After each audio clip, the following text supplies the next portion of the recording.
Revelation starts. It's where the church was then. And then Jesus takes John and shows him where everything's going to end up and how it's going to end up. Because he wants the churches to know. Now in chapter 2,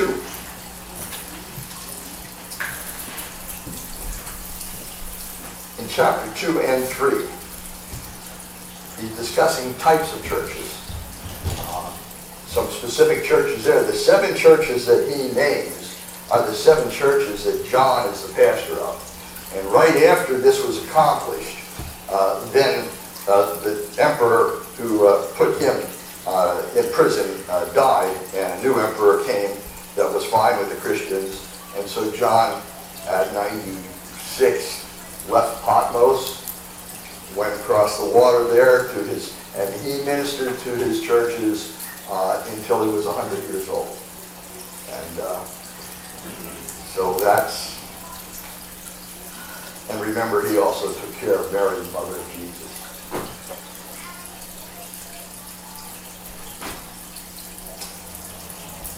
So we see the past, we see the beginning, we see that we are in the church age now. This is the church age.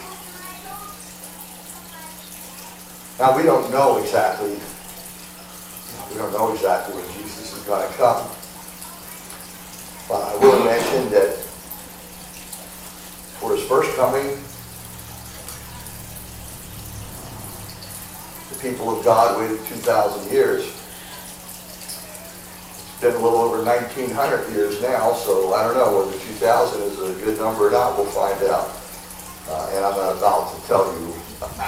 Anybody that tells you they know when it's coming, that's a lie. But Jesus tells us, even though we can't know the hour and the day, we can know the season.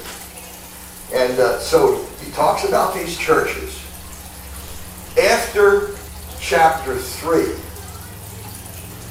the church is gone. As we go into chapter 4, there's no more church on earth.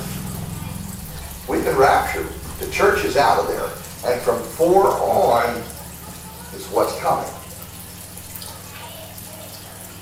Pretty tough what's coming.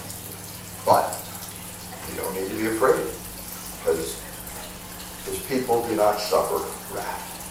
All right, I'd like to go into communion, and if anyone would like prayer for healing at the end of that communion, come up to the altar. John, how are you doing with your healing and so forth? Are you healing? I'm here. If you want to come up, we'd be happy to lay hands on you and anoint you and pray for you. This is James 5 tells us.